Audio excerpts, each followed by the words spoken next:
बिस्मिल्लाहिर्रहमानिर्रहीम। अस्सलामु अलैकुम वरहमतुल्लाहि वबरकातुहू। जी तो डियर स्टूडेंट्स, आप जानते हैं कि नाइन्थ क्लास की मैथमेटिक्स के लेक्चर्स की हमारी एक सीरीज़ चल रही है जिसमें एक्सरसाइज 1.2 के 4 क्वेश्चंस हम कंप्लीट कर चुके थे। आज इंशाल्लाह हमारा क्वेश्चन नंबर 5 और क्वेश्चन नंबर 6 होगा। तो क्वेश्चन नंबर 5 के अंदर कहा गया है कि find the transpose of each of the following matrices. मतलब ट्रांसपोज हमने फाइंड करना है। उर्दू में भी हम इसको ट्रांसपोज ही बोलते हैं। ये कुछ हमें कॉलम दिए गए हैं, कुछ मैट्रिसेस दिए गए हैं, कहा गया है कि इनका ट्रांसपोज फाइंड करें। आपको मैंने बताया था, जैसे ही हमारे पास कॉलम ए है जिसके एलिमेंट्स हैं 0, 1, -2। किसी भी कॉलम का, किसी भी मैट्रिक्स का ट्रांसपोज जो है वो डिनोट तो करते हैं हम a पावर t से। और ये मैंने आपको बताया था कि ट्रांसपोज मालूम करने का तरीका ये होता है कि जितनी भी रोज़ किसी मैट्रिक्स के अंदर दी गई हों उनके कॉलम्स बना दें या कॉलम्स को रोज़ में चेंज कर दें। जैसे इसमें एक कॉलम है तो इसको इसकी एक रो के अंदर हम इसको लिख देंगे, लेकिन मैं क्योंकि रो को कॉलम्स में चेंज करने की बात करता हूँ ज़्यादातर, तो आप उसी कंसेप्ट को लेके चलिएगा। जैसे इसके अंदर एक पहली रो का पहला कॉलम बना देंगे, 0 आ गया इसकी जगह पे। दूसरी रो में 1 है तो इसका दूसरा कॉलम बना देंगे, और जो तीसरी रो है उसमें -2 है तो इसका तीसरा कॉलम बना देंगे। तो ये हमारे पास जो कॉलम ए था, जो हमारे पास मैट्रिक्स ए था, उसका ट्रांसपोज है। इसी तरह से हमारे पास एक बी जो है वो मैट्रिक्स दिया गया, इसका ट्रांसपोज फाइंड करना है तो उसके लिए बी पावर टी से तो हम इसको डिनोट करेंगे ट्रांसपोज को। और मैंने आपको बताया कि रोज़ को कॉलम्स में चेंज कर दें। तो इसके अंदर एक ही रो है, उसका एक कॉलम बना दें। 5, 1, -6 उसके एलिमेंट थे रो के, वो हमने कॉलम की फॉर्म में लिख के और इनको स्क्वायर ब्रैकेट्स के अंदर बंद कर दिया। तो ये हमारे पास बी का ट्रांसपोज फाइंड हो गया। इसी तरह से हमारे पास जो नेक्स्ट कॉलम है, जो नेक्स्ट मैट्रिक्स है वो सी है, तो इसका ट्रांसपोज जो है वो हम डिनोट करेंगे सी पावर टी से। और इसके अंदर हम एलिमेंट्स किस तरह से राइट करेंगे कि पहली रो का पहला कॉलम बनाएंगे 1, 2। दूसरी रो में 2 -1 है तो इसका दूसरा कॉलम बना देंगे 2, -1। 3 जो थर्ड नंबर पर जो रो है उसके अंदर एलिमेंट्स हैं 3, 0, तो इसका तीसरा कॉलम बना देंगे। मतलब पहली रो का पहला कॉलम, दूसरी रो का दूसरा कॉलम और तीसरी रो का तीसरा कॉलम बना देंगे। तो इस तरह से हमारे पास जो मैट्रिक्स हमें मिलेगा उसको हम ट्रांसपोज मैट्रिक्स बोल लेंगे। इसी तरह से हमारे पास डी मैट्रिक्स है, इसका जो ट्रांसपोज होगा उसको हम राइट करेंगे डी पावर टी से। हम इसको डिनोट करते हैं और इसको फाइंड करने का तरीका ये होता है कि रोज़ को कॉलम्स के अंदर चेंज कर दें। जैसे हमारे पास पहली रो में 2, 3 एलिमेंट्स हैं तो इसका पहला कॉलम बना दें 2, 3। इसी तरह से दूसरी रो में जो एलिमेंट्स हैं उनका दूसरा कॉलम बना दें। जैसे यहाँ पे 0, 5 है तो वहाँ पे दूसरे कॉलम के अंदर 0, 5 राइट कर देंगे। इसी तरह से हमारे पास मैट्रिक्स ई है, इसका ट्रांसपोज सेम उसी तरह से हम फाइंड करेंगे। तो ई के ट्रांसपोज को हम डिनोट तो करेंगे ई पावर टी से, और इसका भी तरीका वही होगा। पहली रो जो होगी उसका पहला कॉलम बना दें। 2, 3 एलिमेंट्स थे पहली रो में तो हमने इसको पहले कॉलम में लिख दिया। दूसरी रो के जो एलिमेंट्स हैं उनको दूसरे कॉलम की फॉर्म में लिख दें। जैसे दूसरी रो में -4, 5 है तो -4 और 5 यहाँ पे हमने कॉलम की फॉर्म में इनको लिख दिया। तो ये ई का हमें ट्रांसपोज फाइंड हुआ। इसी तरह से हमारे पास कॉलम एफ़ है, एफ़ मैट्रिक्स है, इसका ट्रांसपोज जो है उसको हम डिनोट करेंगे एफ़ पावर टी से।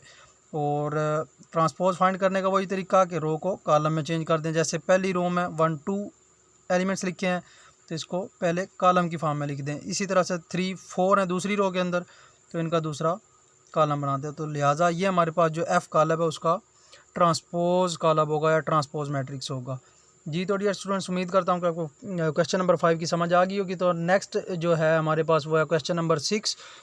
जी क्वेश्चन नंबर 6 के अंदर कहा गया कि verify that if A is equal to this, B is equal to this, then A transpose का transpose equal to A, B transpose का ट्रांसपोज इक्वल टू बी।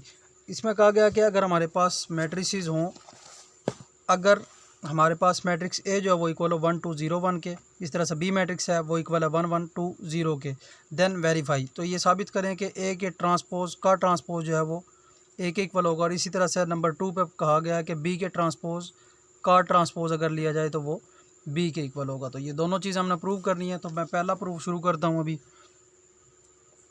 पहले proof के अंदर क्या है कि हमारे पास जैसे मैट्रिक्स ए दिया गया, मैट्रिक्स ए इक्वल है 1, 2, 0, 1।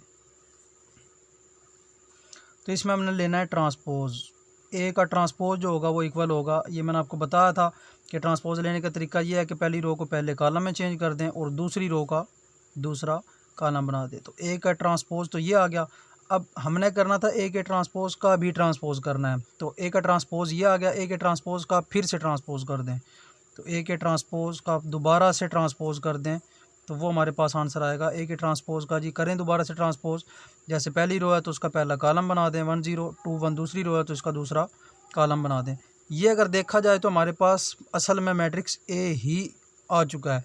हमने जब ए का ट्रांसपोज लिया ये बना, ए के ट्रांसपोज का फिर से ट्रांसपोज लिया तो हमारे पास 1 2 0 1 की फॉर्म में एलिमेंट्स आ गए। अगर देखा जाए तो ए के अंदर भी यही एलिमेंट्स है 1 2 0 1, जो कि यहाँ पे 1 2 0 1। लिहाजा हम कह सकते हैं कि ये ए के इक्वल है। वो हम लिख सकते हैं कि ए के ट्रांसपोज का जो ट्रांसपोज है वो ए के इक्वल होगा। इसी तरह से हमारे पास जो बी मैट्रिक्स है उसके बारे में कहा गया कि बी के ट्रांसपोज का ट्रांसपोज अगर किया जाए तो वो बी के इक्वल होगा। हम देखते हैं क्या ऐसे ही है। तो बी के अंदर जो हमारे पास एलिमेंट्स हैं वो हैं 1 1 2 0, वो मैं यहाँ पे राइट कर लेता हूँ। दूसरा प्रूव है, बी के अंदर जो एलिमेंट्स हैं वो हैं 1 1 2 0। जी देखते हैं क्या बी के ट्रांसपोज का ट्रांसपोज क्या बी के इक्वल आता है। पहले हम बी का ट्रांसपोज करते हैं। बी का ट्रांसपोज अगर लिया जाए तो वो आएगा, पहली रो का पहला कॉलम बनेगा 1 1, दूसरी जो रो है उसका दूसरा कॉलम बन गया 2 0। इसी तरह से बी के ट्रांसपोज का फिर से ट्रांसपोज करें। बी का ट्रांसपोज तो आ चुका था, अब बी के ट्रांसपोज का फिर से ट्रांसपोज कर दें, तो इसका ट्रांसपोज फिर वही चीज़ होगी कि रो का कॉलम बना दें। पहली रो में 1 2 है तो इसका पहला कॉलम बना दें, दूसरी रो में 1 0 है तो इसको दूसरे कॉलम की फॉर्म में लिख दें। अगर देखा जाए तो हमारे पास बी के ट्रांसपोज का ट्रांसपोज लिया गया तो वो इक्वल आया 1 1 2 0 के। लेकिन अगर ऊपर हम बी के एलिमेंट्स की तरफ अगर नज़र लगाएं तो ये हमें पता चलेगा कि बी के अंदर जो एलिमेंट्स हैं वो भी 1 1 2 0 हैं। तो हमें ये पता चला कि जब हमने बी के ट्रांसपोज का ट्रांसपोज किया तो वो हमारे पास असल में बी ही मैट्रिक्स दोबारा से हमें हासिल हो गया। लिहाजा हम कह सकते हैं कि बी के ट्रांसपोज का जो ट्रांसपोज है वो इक्वल होता है बी के। यही चीज़ हमने प्रूव करनी थी कि ए के ट्रांसपोज का अगर ट्रांसपोज लिया जाए तो वो ए के इक्वल आता है, इसी तरह से उसके इक्वल आया। इसी तरह से हमारे पास अगर बी के ट्रांसपोज का फिर से ट्रांसपोज लिया जाए तो वो बी के इक्वल आता है, ये भी हमने प्रूव कर दिया। जी तो डियर स्टूडेंट्स, उम्मीद करता हूँ कि आपको आज के लेक्चर की भी समझ आ गई होगी। ये लास्ट क्वेश्चन थे हमारे, इसके साथ ही हमारी जो एक्सरसाइज 1.2 है वो इख्तिताम को पहुँचती है, ख़त्म हो जाती है। नेक्स्ट लेक्चर में इंशाल्लाह हम हाज़िर होंगे और 1.3 एक्सरसाइज के बारे में हम डिस्कशन करेंगे। तब तक के लिए इजाज़त दीजिए। अल्लाह हाफिज़।